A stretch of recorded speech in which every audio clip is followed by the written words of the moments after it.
On today's show, we celebrate the art of the outdoors. Meet a man who takes a modern approach to traditional wildlife art. Also, a peek at Minnesota's most curious miniature cabins. And one-of-a-kind fish replicas, the idea of this artist. Not everyone is a keeper.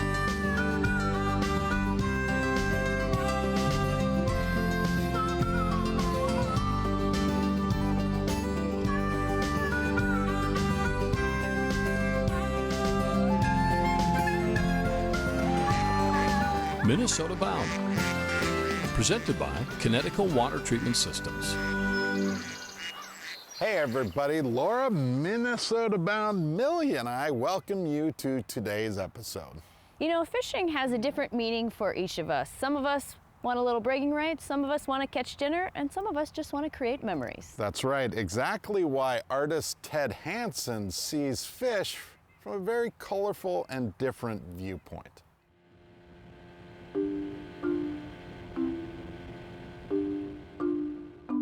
When there's a fish on the end of your line, Hey! most of us think, how big is it? You are too small. But when artist Ted Hansen lands a fish, his eyes see something else. See that iridescence right there? Like, that is fascinating to me. My love of fish started when I was a kid. I grew up in southwestern Montana. And then when I moved to Minnesota, I didn't know how to fish for anything other than trout. I had no idea how to catch a panfish. I didn't know how to rig up a bobber. I mean, I knew nothing. I had to sort of relearn how to fish when I moved to Minnesota for all of the different species here. Just the way that they shimmer, that's what I was trying to capture today in the studio. His fishing passion also renewed his artistic talents. Well, I've been an artist my whole life. When I was a kid, I was like, the art kid. I started doing fish when I was in my late 20s when I caught a giant fish. I caught this big fish and I couldn't afford taxidermy. And a buddy was like, well, why don't you just paint one? And I was like, oh yeah, I guess I could do that. So I did. Today, Ted is a successful artist who enjoys taking a modern contemporary approach to a traditional wildlife subject. I'm an art teacher, so a lot of it is influenced by art history. So for example, the paintings over here with the bright red background is because I went and saw Matisse paintings. Ted also discovered a love of portraits of fish. I have done several where it's just a close-up of the scales. It allows you to look at it in a different way. Instead of like, oh, it's a fish, it's like you're seeing color and form and texture instead of just, oh, it's a fish. His artistic technique is one secret to his success, and the other? You have to have a passion for the subject. If you're not really passionate about fish, you're gonna get bored of it eventually. I pick up any fish. I'll catch a tiny little sunny. I'm like, oh, look at the colors of that. It's amazing. He also creates other fishy subjects. I'm gonna make an au naturel. It's got some deer hair on it, and it's got some buggy eyes, and bass aren't picky enough to care too much, so hopefully it'll catch me a fish. We as anglers care more about the fly than the fish do. Most of the flies out there are more for us because of beautiful little works of art. Ted has good advice for others who aspire to be artists. There's not like a secret to it. You just gotta paint. You gotta paint and paint and paint and draw, try things out and fail a bunch. Ultimately, it comes down to the work. You have to put in the work. Another artistic sideline, he's commissioned to paint trophy fish for other anglers. People want a fish on the wall for memory. I think with traditional taxidermy, it can be the same way. But I think the painting brings something different. There's something about it being on canvas that kind of changes it. Fishing and art go hand in hand, according to Ted. Why, you ask? Because I'm restless. With art, you're never quite finished with it. You get better all the time. Fishing is sort of the same way. You can always do new things. So I see a lot of overlap in that. It's good for restless people. Never bored. So many fish, so many paint strokes. Oh, the choices an angler must make. It's the dichotomy between fishing and painting. Like, I really want to paint fish, but I also want to fish, and usually the fishing wins out. As they say, all art is but an imitation of nature. Like when you look at a fish, like in person, and then you try to capture it in the studio, it's cool, but you never, you can never quite get what nature still reigns supreme as the ultimate artist. Minnesota Bound is brought to you by Connecticut Water Treatment Systems, Aluma Trailers, Ice Castle Fish House and RV, and by Coors Light.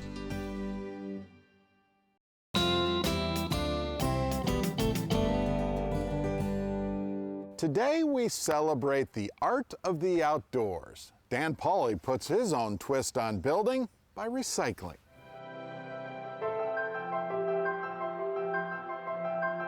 Those things we covet, we protect. Without history, memories simply disappear. You're looking at my history right there. Suppose that's why Dan Pauley's house looks a little like a living museum. I think it just kind of pulls at people's heart. There's something about it that's kind of magical. Dan gets a bit sentimental when it comes to collecting and protecting, but his outdoor hobbies could never get in the way of his work.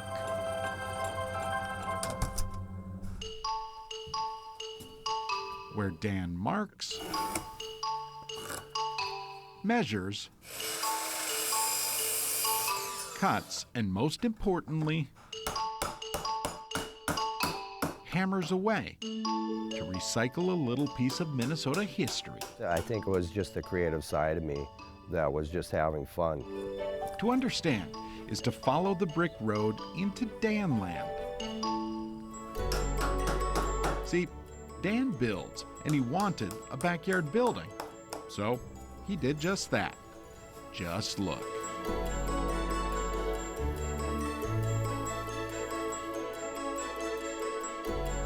When it came to the roof, I just thought, well, I'm just gonna break all the rules that I've been taught over the years. And then the crooked chimney, I'm not sure how that came up, but I figured it needed a playful touch to the building. I just started bending the pipe up to the top, and then that's where all the magic started. The magic, Dan's quirky and suddenly coveted backyard buildings. It just kind of happened. The whole thing just kind of came together for me. Each structure handcrafted from literal pieces of Minnesota history.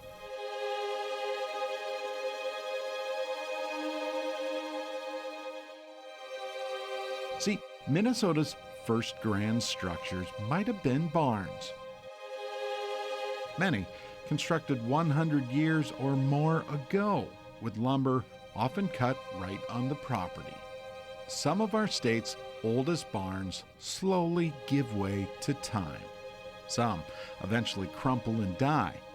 Dan decided the barns and the barn wood deserved a better fate. It's like our virgin lumber that we logged off of this country. It's just necessary to try to save it the best way that we can. He now builds his rustic way cabins one piece at a time. The general shape of the building is always the same. It's just me taking my eye and be able to take the different products and introducing them into the building.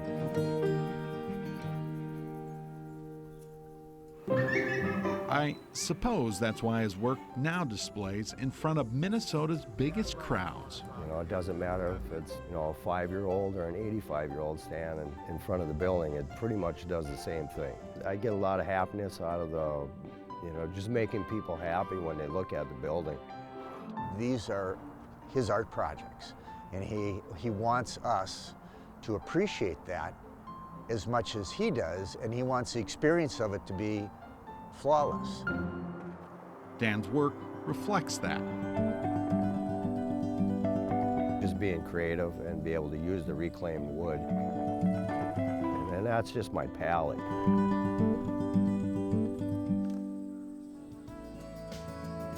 Still ahead, the sound of heavy metal music, at least to the ears of Dave Estrada. But first, the unique idea to remember fish through the eyes of this artist. Closed captioning provided by Star Bank.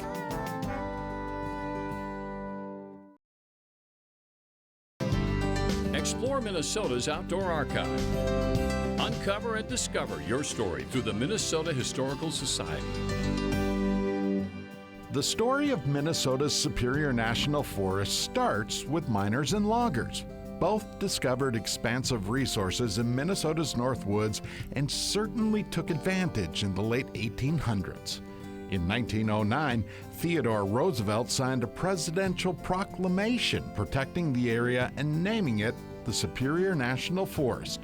More than 600,000 wild acres preserved even now for people who like to fish, camp, hunt, and hike. Fish replicas help anglers remember that trophy catch. Travis Frank met one Minnesota artist who creates her fish replicas her own way. Oh my gosh, he's huge. Look at this. Isn't he amazing? Becky Albright believes that every fish has a tail, Look at this dorsal fin. and she likes to save them. I kind of memorialize the fish, I think, saving not only its shape and size, but all these wonderful details. In her backyard studio, a unique fish transformation process begins. So what I'm doing now is I'm trying to get him defined in his shape. Becky's a Gyotaku fish artist. Gyotaku is 2 words. Gyo is fish. Taku is rubbing or impression. Gyotaku prints date back to the mid-1800s.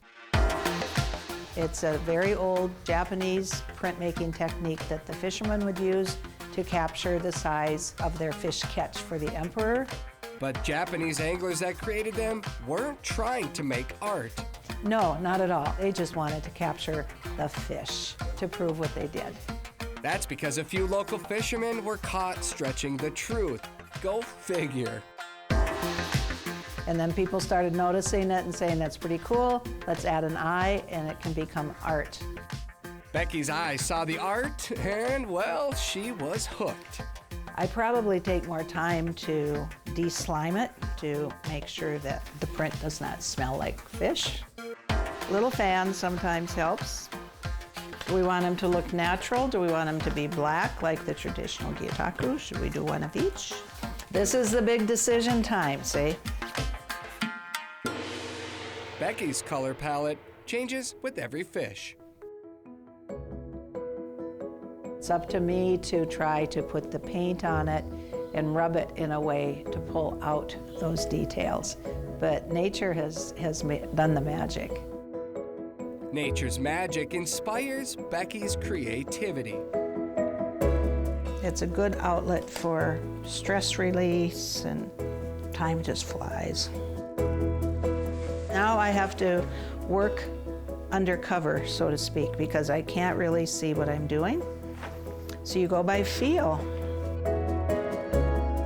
Once you put your paper on, you cannot move it. Hold your breath. Oh, he's pretty pink. Not good. We'll call it catch and release. Not everyone is a keeper, but the second one usually turns out better. Are you ready for the reveal? Ta-da! There he is. Second time's the charm. Too much ink up in the head. And the third time, too. There they are, the twins.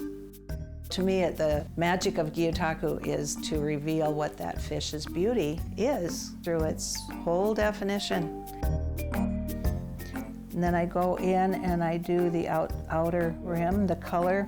After making the finishing touches, Becky applies her official stamp of approval. It is my name in kanji calligraphy. Another Japanese Gyotaku tradition. Her signature prints can be found a few miles away at the Otter Tail County Museum. Here, Becky's fish art hangs proudly on display. Oh, they all pretty much have a story. Every fish has a tale.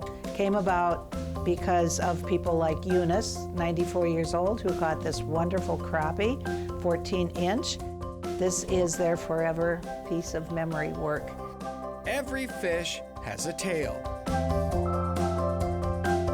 Becky's Gyotaku fish art preserves them forever. Minnesota Bound is brought to you by Game Fair and by Totem Resorts, the premier destination for world-class fishing.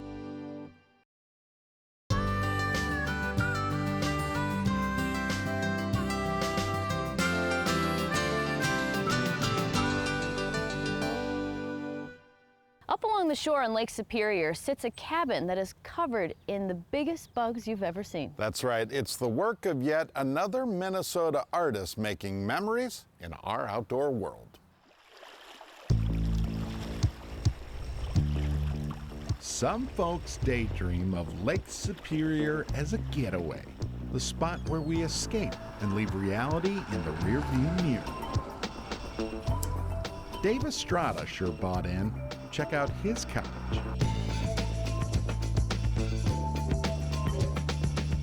It's just one of them things just for the fun of it.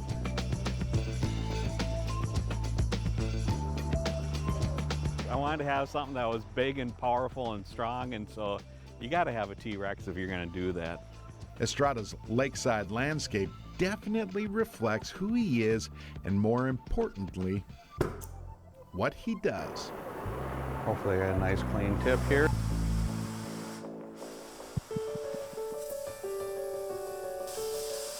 Slow and steady. Something you don't want to have a lot of coffee before doing.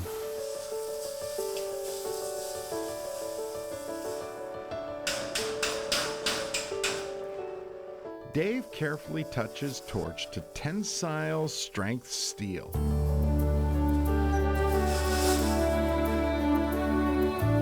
My wife, she used to drag me to art shows when we were young. I told her, I says, I think I can do better than that. Finally, she says, well, get yourself some steel and try it out. That was 25 years ago, and it's just been fun ever since. It seemed like I got into doing birds, woodpeckers, blue herons, eagles. Critters that reflect Estrada's passion for life outdoors. Even so, makes sense this steel-hardened artist would keep a soft spot for a slightly more spine-tingling subject.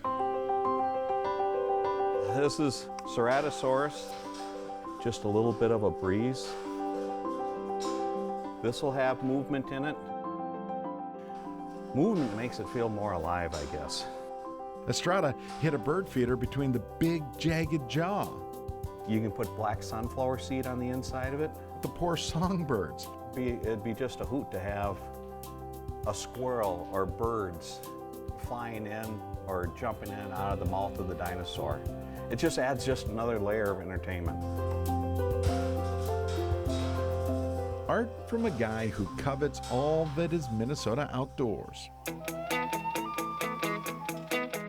I love going out. I love spending time out in the wild. All the stuff that I create, except for my dinosaurs, are Minnesota inspired. So the next time you zip along Lake Superior, look for the Curious Cabin. Home to Dave's dreams, welded into an artful outdoor reality. That's where the huge challenge is trying to make steel look real. I want to be a Minnesota artisan that reflects the beauty of what we have here in our state. We see that cabin all the time when we drive north. Pretty spectacular, isn't it? Yes. It sits between Duluth and Two Harbors, so if you want to check it out, highly recommend it. Well, that about does it for us. Laura, Millie, and I will see you back here next week. And if you have an itch, you gotta scratch it, right? That's right. In the meantime, don't forget to introduce a kid to the great outdoors. What's going on, Millie? Transportation provided by Premier Transportation. Call 1-800-899-7433.